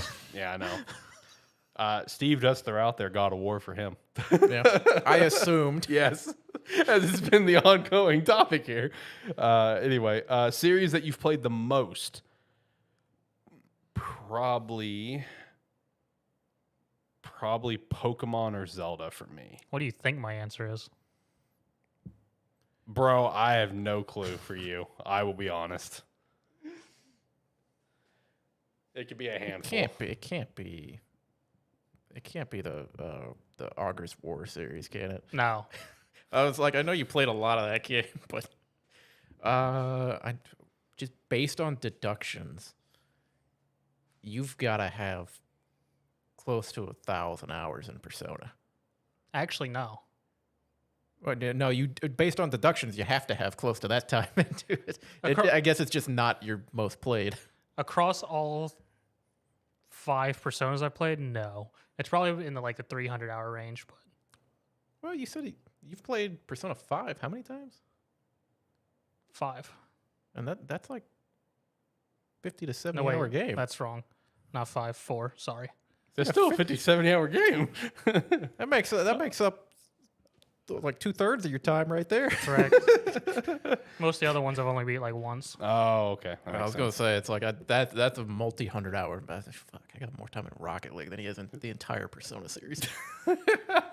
That's true, you do. I don't know, what is your saying? Gauntlet Dark Legacy. I guess that makes sense. You have talked about how you could beat that game blindfolded. Yeah, you did, because I recently pitched that we sit down and play Gauntlet, and you're like, which one? Because if it's Dark Legacy, I can beat it blindfolded. I'm like, okay, it won't be Dark Legacy recently again. pitched like that wasn't 6 months ago. Yeah. That's recently to me. No, I put a crap ton of time in Gauntlet Dark Legacy. I probably actually have 600 hours because I did full 100% run-throughs with each of the 9 base characters and at least 4 of the secret characters. So I'm talking full map clears, all artifacts, all fucking rune stones, all solo kills on bosses. So at that time that he just pitched of was 600, you said? Yeah. Does that mean your answer would just be Rocket League then? Because you have over I'm 1,000. I'm not counting that, because if we're counting that, I've got it's it doesn't show all the time on my Steam profile, but I've got fucking double that time in Path of Exile. Okay. Because I played it on its own client, then I played it on Steam for fucking 800 hours or something, and then I've gone back to the standalone client for the past 3-4 years. No, I mean, honestly, most time put in is kind of probably like you, Pokemon, Legend of Zelda. Because, I mean, fuck, when I was younger, it's like I had Pokemon to play. And if I wasn't playing Pokemon, when we got a Nintendo 64, it was one of those where we didn't have guides or anything. We didn't know how to beat it. So it's like all we had was the person we bought the game from had a profile on it that was much further along than we were. Yeah. So what I would do is I would play through dungeons on that other profile that had partially completed them. So I had to figure out what they had done compared to a fresh dungeon. Yeah. And then figure out how to do it so I didn't fuck it up on my save file. And I would do that over and over again. Because as a kid when you're playing a game and you're 2/3 the way done, and you're like, I kind of want to see what it's like from the beginning again, and then you accidentally save it. Yep. There's no going back from that. Yeah. Nope. And I did that a lot. And then Pokemon, I've played through. I mean, hell, I used to just play through the second generation of Pokemon over and over and over again, and play through it with a different Pokemon. As I would catch it as early as I could possibly get it, and then I would see if I could beat the game with just that. Right. Without a lot of grinding and stuff. I would just play through normally and see if I could do it with one Pokemon. Yeah. I did that with a ton. Actually, thinking about numbers here, I would say I would drop Zelda out of the equation and I would probably say it's either Pokemon or Elder Scrolls, and that's only between 2 Elder Scrolls games. But I played an ungodly amount of Oblivion, and I played a solid handful of Skyrim on a few different playthroughs. But I would still say it's probably Pokemon, because thinking about my numbers, Shield, I ended with like 600 to 700 hours. Scarlet, I've got like 200 to 300 right now. Platinum, I had about probably my Platinum that I still have has probably about 800 hours on it. Oh, my ORAS games, Alpha Sapphire that I played the most has at least 300 to 400. Ruby probably only has like 100. My X had about probably 300 on there. So I mean, it's just that's racking up. Yeah. Like, so I would say Pokemon, but then after that, probably Elder Scrolls, just because Oblivion was my first game. I didn't play Morrowind or anything, but man, I played a lot of Oblivion. Like, I loved Oblivion. There's a part of me that still loves Oblivion more than Skyrim. Honestly, like it's just, I love that kind of comes down to which one is the one you had the most experience with, or you played in what order? Because I played Skyrim before Oblivion, right? So going back to Oblivion was hard for me. That's totally fair. And it's like my original Skyrim save file, which I don't even know if I still have access to. I know I don't. For me, it's like that one probably has like 600 hours on it, right? Just on that playthrough. And that was just exploring around, just doing everything I could possibly find to do in that game. Mm-hmm. Steve threw out, COD would probably have been his, COD or Warcraft, because he said in his competitive days for COD, 8+ hours a day easy. And I thought about that when he said that. I was like, where would Halo fall into that? But I still don't think Halo would touch Elder Scrolls or... Wait. League count? League would count. Yeah, League would count. I win. All right, so League's your answer. I was supposed to say, I still think I got more time in Gauntlet than I did in League. Oh, I know I don't. I know. Yeah, you League went far hard. Surpasses anything. It far surpasses. If he was talking 8-hour days, dude, bitch, I was putting like 12 to 14. Yeah. Yeah, right. And that's how I was with Halo 3 too. I did that. But even with that, I still don't think that compares to my Pokemon or my Pokemon time personally. God, I wasn't even thinking League until he said Warcraft. Right. But yeah, no, League is by far the game I've put more time into than anything else. Okay. Next one. Where was I? 28. Thank you. Popular series that you hate or dislike. Hey, Last of Us. I love the show. Show was great, but man, I am very I don't see the hype of those two games. They're okay. Mass Effect. Fuck off. You just hate it because I talk about it. I have tried. Okay, here's the thing. I have tried to play Mass Effect 10 different times.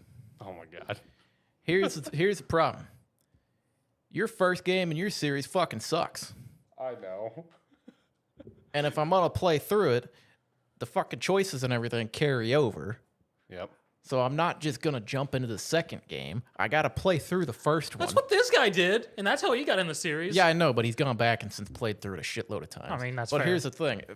In my mind, I have to play the game first. That's fair. Because if I'm going to try to judge the series honestly, I need to play through it to that experience. That first game fucking sucks, and you can't tell me that's a fun game to play. It's a fun story. Okay. You notice he didn't say it's a fun game to play. The game is fucking rough to play. It's I can't hard. say anything because I played it when it was originally came out, so it was fun. Trying to play that game It's in fine. 2023. No, it's fine in the Legendary Edition. I don't mind playing it. I tried to play it like 4 months ago. That game's rough to play. It's not fun. It's okay. I mean, in terms of gameplay, I would say a fair rating is what do you think? Maybe like a 7 out of 10? What would you say? Lower or higher? Based on current times and whatnot, even with the Legendary Edition? You got to think. I'm coming from a 2023 perspective trying to come into this game. I'd probably say closer to 5 because a lot of it's a lot of the gunplay mechanics and stuff are very rough. The abilities aren't terrible. Okay, you know what? Yeah, I can see what you mean. Yeah, I'd go 5 or 6 range. Yeah, because I feel you. Because you probably spend way more time in 2 and 3. So in your mind, that's bleeding into it. I would this game say- is Because in one, grenades are fucking pointless. I mean, it gives it to you, but they're pretty fucking pointless. Gunplay is rough until you have level up whatever weapon you're using. Abilities aren't bad. The Mako, everyone's aware, is absolutely fucking terrible. But yeah, it's just the game. It's one that I keep trying. Like I sit down and I play it for a few hours, and I'm like, okay, let's just get through this so we can go to the next game. And it's hard. It's hard to try to do it. And I every time I haven't been able to make myself finish going through the first game. So it's like, unfortunately, I have to say I fucking hate that game because of my experience with that series is the first game. And this is also coming from me, who's beat every single game on Insanity. I had to deal with those mechanics on Insanity. Fair. Yeah. If I could ever make it through that game, maybe it wouldn't be the series I hate the most, or like the popular series I hate. Okay. I understand it's beloved, but my experience with the game sucks. That's fair. That is Souls fair. games for me. That would be high for me too. I'm with you on that one. That would be top 5 for me. I can play them, but I mean, I don't enjoy it. Yeah, that as well. It's like Souls games in general. I don't enjoy. So a couple games that Steve threw out here just to Is he just burning bridges? yeah, he's just trying to burn bridges further with you and I guess with me Who too. fucking knows who Steve is? Yeah. He's a guy I've met their way. He's a really cool dude. I like Steve a lot. He threw out God of War with a winky face. He threw out Rocket League with a winky face, and he also said Gears of War sucks too, which I disagree with on that. As Fuck Gears of War too. wow, fucking Christ! I might have a worse experience with Gears of War than I do. Mass He Effect. does. He really does. Fucking LAN party with a bunch of people. Yeah, that spent I've heard about fucking it. I've heard about 1,000 hours playing Gears of War 2, and they put the two people who never touched it on the same fucking team. You two? What? Was No, it you he- two that was put on the team? No, I was part of the one of people. No, who he was took- one of the people that were just laughing their ass off while they spawn killed us. Oh, okay. Who was the other member of your team? I don't remember. I don't remember either. That's been more than a decade. I want to. For some reason, I want to say Nick. It might have been. Okay. No, I think he was a big Mass Effect player. It was someone. It was someone else. I don't remember who it was. Oh, okay. It was rough. Steve does say number 1 for him though, in all seriousness, is Rocket League. Though it's a game of people who can't play a racing game or play FIFA. Okay, well, FIFA sucks. He also says League because of the toxicity of the community. Oh, fuck, League sucks. Yeah, which that's fair. Nobody who plays League enjoys League. They're just addicted and have nothing. They haven't found a way to get out of it yet. That's fair. I found my way out by Rocket League. Right. Okay. All right. Let's go to the next one. Game that is severely underrated to you. Okay, this is a game that. This is what came in my head just because I want to give more attention to this game. Force of Nature 2. Okay. I feel like nobody has heard of this game or seen this game.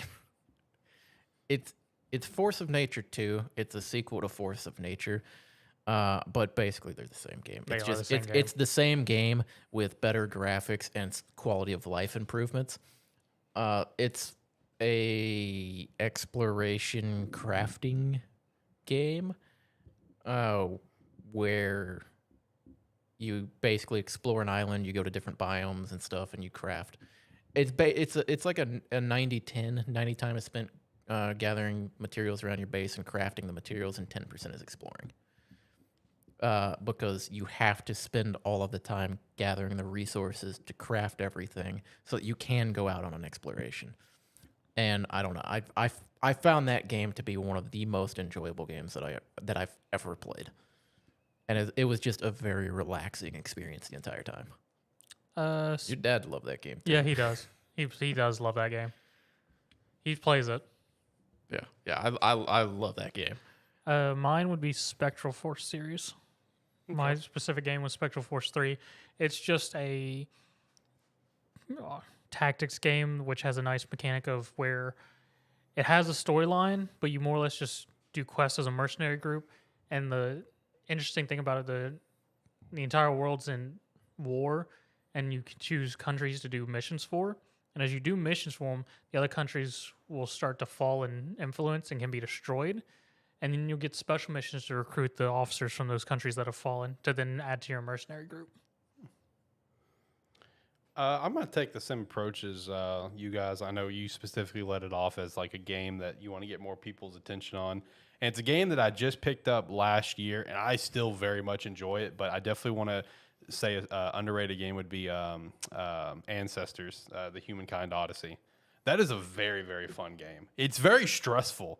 It's a game that I've been looking at for years. It's something I might want to play, but I've yet to pull the trigger. That's how I was, and it finally just went on. It kept going on sale, and it goes on sale for like $10 on Xbox, and that's when I finally got it. I will say it's a very fun game, but it's not a game that you can sit back and relax on. You will be stressed a lot. There's so many different things going on with the game that you have to watch out for and do. But yeah, Ancestors, Humankind Odyssey, I definitely think is severely underrated. Made by the original Assassin's Creed creator, the OG guy who made Assassin's Creed, made Ancestors, and it definitely shows throughout the game. Guilty pleasure game, you boys know mine. Sonic 06. Unfortunately. That glitchy mess. That glitchy mess is a masterpiece in my eyes. Mobile idle games. That's fair. They're a guilty pleasure that I don't enjoy most of the time, because depending on the one I'm playing, these days I enjoy them, but I have been known to go into a very heavily pay to win mobile games, playing free to play, and be like set myself the challenge of get to the top of the leaderboards, or at least try.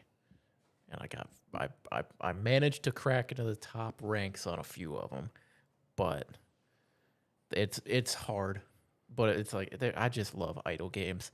I love idle games, and having them on my phone just makes it so easy. Fair. What about you? I don't know if I have a guilty pleasure. I fully accept whatever I'm doing with the game when I choose to play it.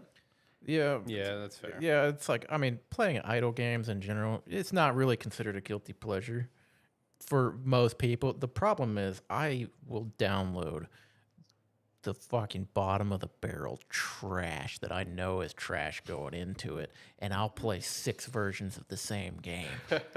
It's a copy and paste.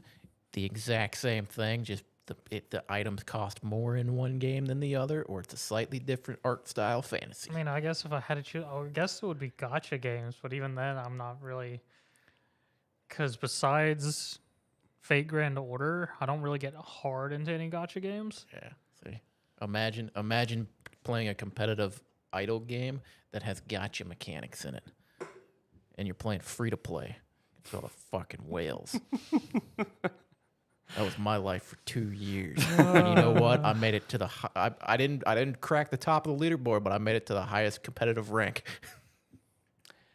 All right, next one. Game everyone should play. Argus War.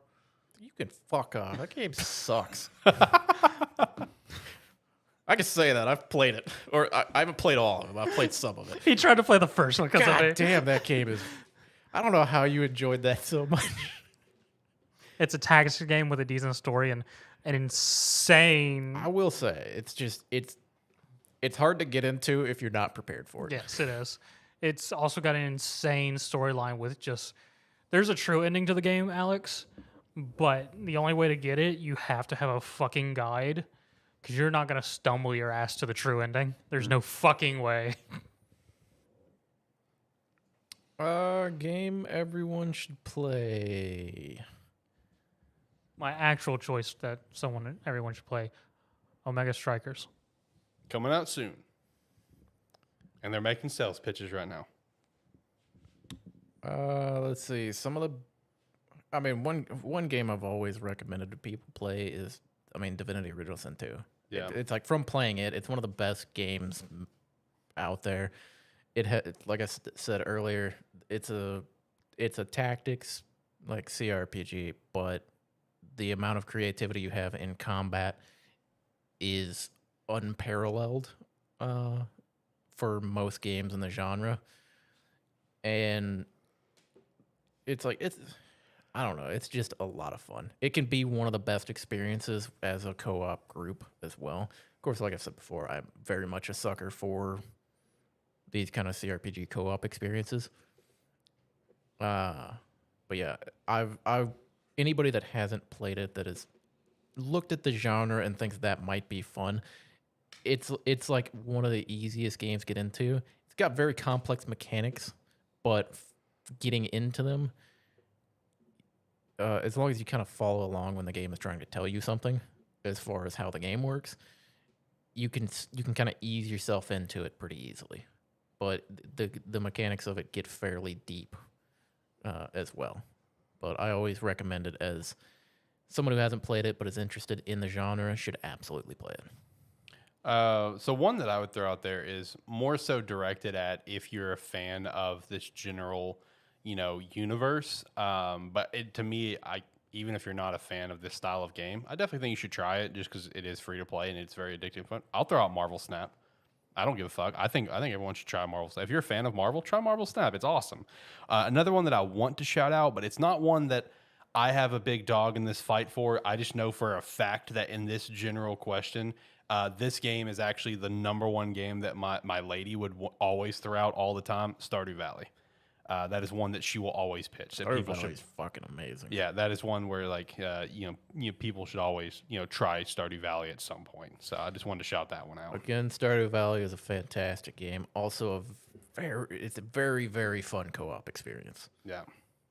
Let's see. Next up, games that you've played beginning to end more than 5 times, more than 10 times. Gauntlet Dark Legacy. Okay. The first 3 generations of Pokemon, Borderlands 1, Borderlands 2, Borderlands pre-sequel for both categories.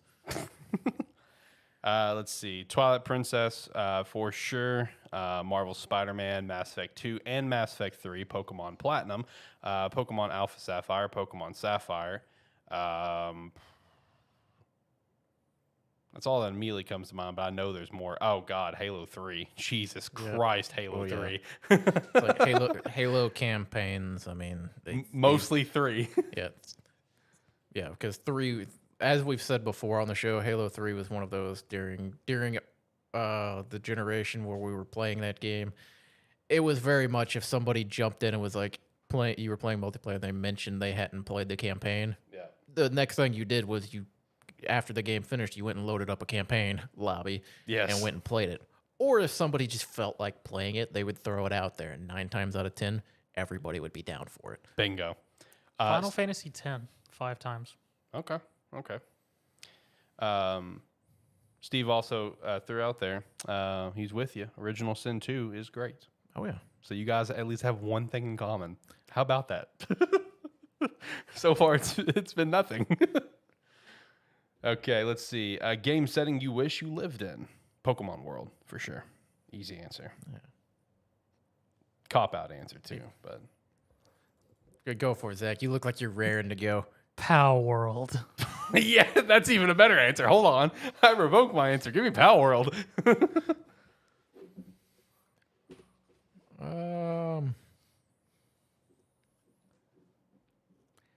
don't know, because the problem is a lot of the worlds are really cool. Like there's a lot of stuff going on. But if we're assuming you're just living in that world, it's a fucking nightmare for the everyday person. See, that is so true. Because I mean, you can't go into these assuming, oh yeah, I'm gonna be the special one. At least like Pokemon or something, it's like You have a chance. it's like you could show up, you can go somehow capture. You can go to a store and buy a Pokeball if you got the money for it. You can catch them on. But some of these other ones, like at best, nothing happens around you.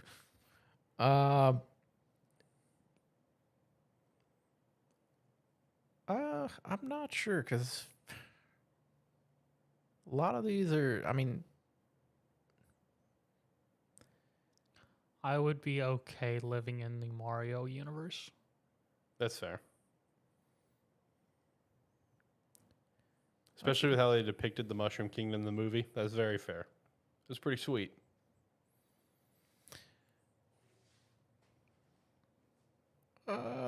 Maybe like Xenoblades or something like that. 'Cause at least those worlds look pretty cool. Yeah. They got some weird technology and stuff going on in those worlds. Could be. Okay. Even if you were just an everyday person there, probably have some fun with it. Standalone game or sequel that disappointed you? Oh, you know what world you wouldn't want to live in, Zach? Fucking Nier. No, fuck that. That's the worst world to just be an NPC in.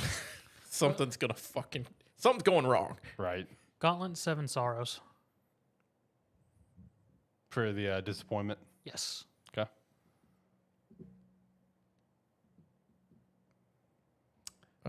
Disappointments. Halo 4. Well, I was gonna say Halo 5. Well, Halo 5 especially, but I wasn't even high on Halo 4. I wasn't the biggest fan of Borderlands 3. Okay. Didn't enjoy that as much. Wish I enjoyed it more. Andromeda. Jesus Christ. What are you laughing about? What you got?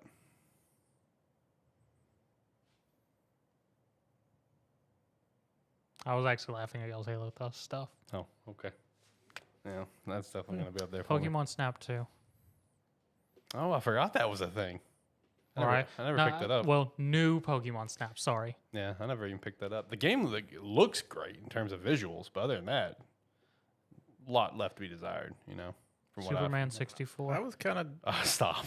I was kind of disappointed with Tales of Xillia too. The game itself is fine, but that's a fine coming off of great. Mm-hmm. So, like, a good game coming after a great game will always feel slightly disappointing. That's a fact. Alien, Hence the feedback from Fire Emblem Engage. Aliens, Colonial Marines. As soon as I heard Alien, He knew exactly where you were going. I gave John a fucking random mission he had never played and put it on the hardest difficulty. He fucking passed it, no problem. I don't know if I saw an alien either. No, there was cool because you cleared a fucking doorway full of them. There might have been some in there, but it was like inconsequential. Also, game more people should be aware of. Fucking AVP, fantastic game. That was a good game. Multiplayer was way better than it fucking should have been. Okay, next one. Worst game you've ever played. Aliens, Colonial Marine. All right. This is kind of subjective because it really depends on personal preference, more so bad game. If we're talking strictly like a bad game, like it's poorly designed, I really don't know. I'd have to think about it. But in terms of like the worst game I've ever played where I just did not have a fun experience literally in the slightest, outside of maybe designing my character, probably would have to be World of Warcraft. Like, I know it's a great game to people, but it's not for me. What you got, John? By the same logic, Mass Effect. Oh my God, fuck off!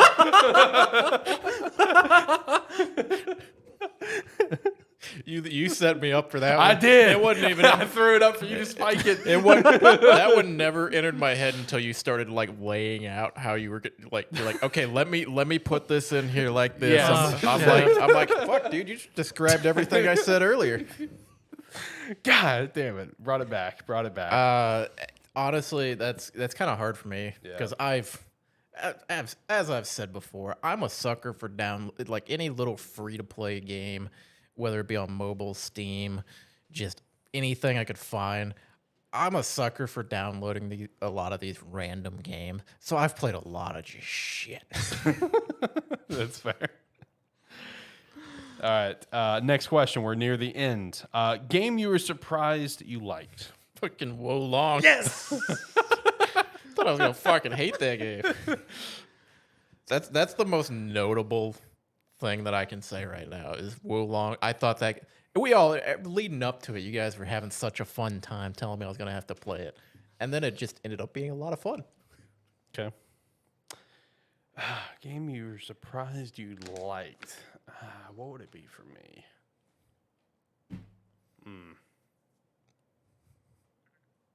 That is tough. NBA 2K20. All right, that's fair. Yeah, that's very fair and valid for you. God, I really don't know what mine would be. I guess one that I would throw out there just because more so how many times I've replayed the game since and how high it shot up to my favorite games of all time list, whatever, because I really didn't have any experience with the franchise before then. I feel like Fire Emblem Three Houses would work here. I literally just bought it on a whim. Like, I thought the E3 trailer about like all the school stuff, like, building up your character. I was like, oh, that looks kind of interesting. I was like, I've never played a Fire Emblem. I've never really dove into them that much. So Yeah. I was like, well, whatever, we'll try it. I don't do a lot of tactics games either. End up falling in love with it. So I would think that would probably fall into this category because, like, again, it's like one of probably my top 10 favorite games of all time in terms of story for sure. Overall, I'd have to think about it just because other things may pop in there just strictly based on gameplay or nostalgia or whatever. But definitely, I would definitely throw that up in there just because I went into it blind. Like, we'll see how it goes. And now I've played the game like 6 times. So, game you wish you could play for the first time again. Man, there's a lot. There is a lot for me. I really don't even know where to begin on that one. Like, multiple games I've already named in this podcast: Marvel Spider-Man, Red Dead Redemption 2, Mass Effect 3 for sure, Twilight Princess, Oblivion, absolutely Oblivion. I wish I could play that game for the very first time again. I wouldn't even say Skyrim. I would hands down say Oblivion first. Persona 3. That's probably a pretty good one for you, yeah. Couple. I mean, I've got a couple. Like one, Dragon Quest 12. Left 4 Dead. I'd say Dragon Quest 12 for me, just because of the circumstances of I played that game for like 6 hours or something, and then dropped it, and then came back and fell in love with it. I would love to I would love to be able to go at that in one time from start to finish again. Right. Okay. And final question. This one I feel like could be pretty easy for all of us. Favorite game of all time? Mass Effect 3 for me. Oh man, favorite game of all time. TMNT Turtles in Time. Okay. Very good game. Yeah, that's a pretty good one there. For me, when I think about favorite game of all time, I'm kind of looking at like what are some of the best experiences or memories I have with that game. Mm-hmm. And it's kind of tough because Divinity is up there. Halo 3 is up there. Not necessarily. I mean, Halo 3 is up there for a myriad of reasons. The game was great, but it's also the experience of playing with people, meeting people during that time. Because that's where I met Alex. Yeah. True. My other choice would be BioShock 2. I put so much time into BioShock 2. So yeah, those are two of my favorite games of all time.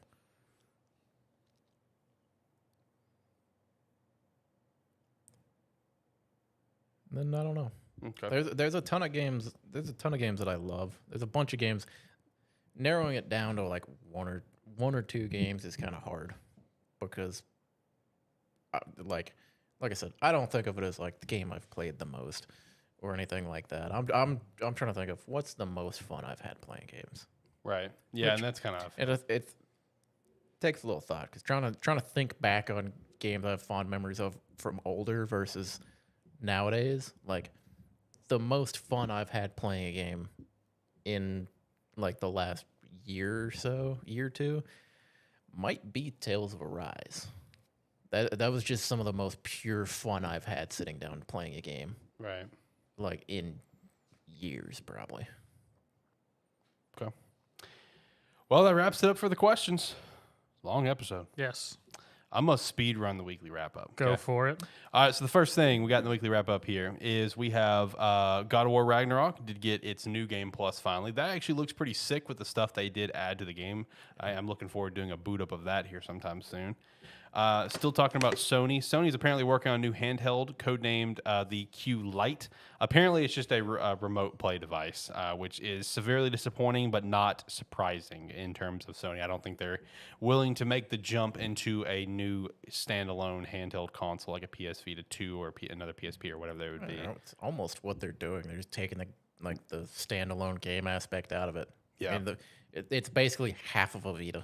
Yeah, basically.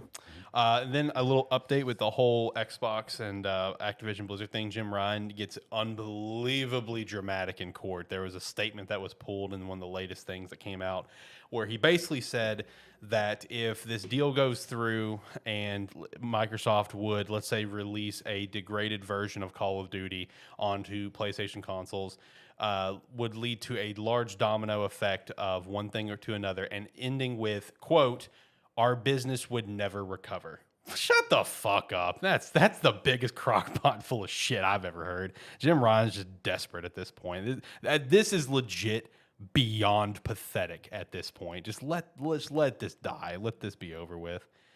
Next up, with Jedi Survivor, we are getting some previews coming out. It's improved in every way. There's 5 different combat stances: blaster, lightsaber combos, flying mounts, Rambler's Reach hub, where you can recruit characters, get quests, and town building mechanics, and then improved cosmetics customization, which I have actually seen a lot of videos on the cosmetics customization. Overall, everything apparently about the game is far superior than people were even initially thinking. I know I saw the PC gigabyte amount where it was like 155 gigs. I mean, it's a good sized game.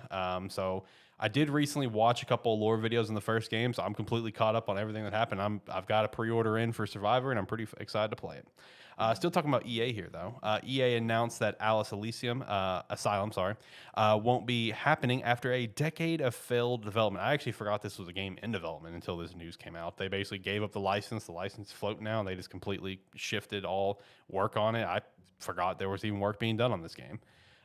Joseph Staten, the head of Halo Infinite, is now leaving Microsoft. He did come out and talk about that he's going to be moving on to other things. We'll talk about just a shit show Halo Infinite has been. Microsoft has also been banning emulators on the series. For anyone that does not know, those were able to be downloaded, whether if you were in dev mode or not. And it seems they're being banned simply because of Nintendo Ninjas, because people are using them obviously to play current Nintendo titles. That's kind of the big holdup at this time.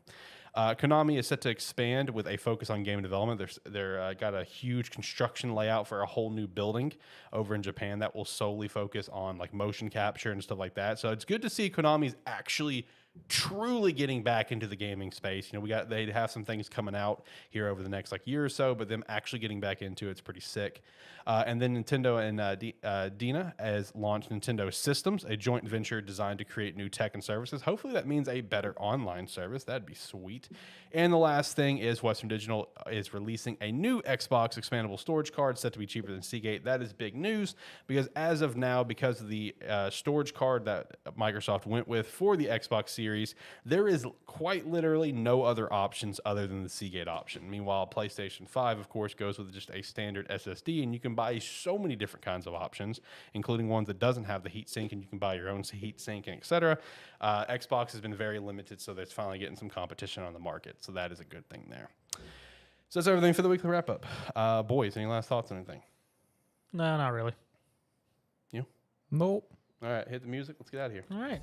Like, comment, subscribe, rate, whatever your platform allows. If you've been watching us all the way, thank you very much, and hit that subscribe.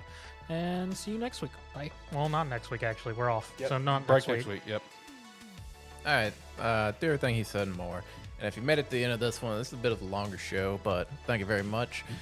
And if you want to see us again, we do these normally every Saturday, but we won't be here next Saturday. But come see us the week after, Saturday, about 6 p.m. Central Time. We'll be here. Thank you.